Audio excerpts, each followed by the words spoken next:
On 4 March 1977, a dramatic and deadly turning point unfolded in Central Africa. In the mineral-rich region of Shaba, in what was then called Zaire, today known as the Democratic Republic of the Congo, armed rebels crossed the border from Angola, launching an invasion that would shake the government of President Mobutu Sese Seko. This was the beginning of what became known as the First Shaba War. To understand why this mattered, we need context. Zaire in the 1970s was strategically important. It was one of Africa's largest countries and rich in copper, cobalt, and other critical minerals. During the Cold War, it was also geopolitically significant. Mobutu had positioned himself as a strong anti-communist ally of the West. But beneath the surface, tensions were growing. In the neighboring country of Angola, a civil war was raging after independence from Portugal in 1975. Different factions backed by global powers fought for control.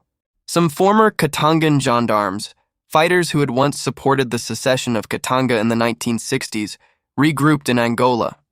On 4 March 1977, these fighters moved. They entered Shaba province, though formerly Katanga, aiming to destabilize Mobutu's government. Towns were seized, panic spread. For a moment, it seemed possible that Mobutu's rule might face serious collapse.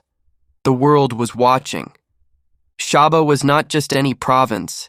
It was the economic engine of Zaire. Losing it would have crippled the state financially. Copper exports from the region were vital to the national economy.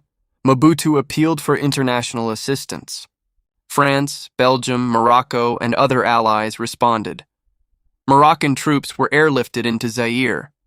Western powers provided logistical and military support. Within weeks, the invasion was pushed back. By May 1977, the First Shaba War had ended, but the crisis was far from over. The following year, in 1978, another invasion, the Second Shaba War, erupted. This time, rebels captured the town of Kolwezi, leading to a dramatic foreign military intervention led by French paratroopers. March 4, 1977 marked the spark. It exposed the fragility of Mobutu's regime, despite its image of strength.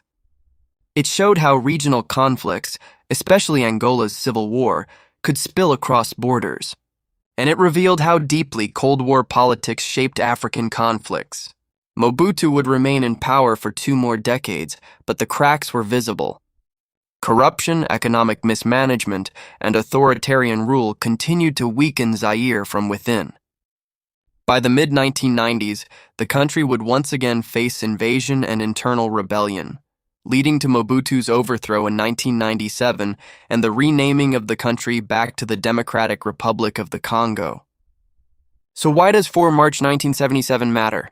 Because it was a warning that political stability built on foreign backing and military power could be shaken quickly. A warning that unresolved regional tensions could ignite wider crises. And a reminder that Africa's Cold War history was deeply intertwined with global power struggles. The Shaba invasion was not just a local conflict. It was a moment when African geopolitics, Cold War rivalries, and economic interests collided. Today, the Democratic Republic of the Congo remains central to Africa's economic future, especially with global demand for cobalt and critical minerals for electric vehicles and technology. The echoes of past instability still shape its politics and security landscape. March 4th reminds us that history is layered. Behind every modern headline are decades of turning points, invasions, rebellions, alliances that shaped the present. On 4 March 1977, Shaba was invaded, but the deeper story is about power, resources, global influence, and the enduring complexity of African statehood during the Cold War era.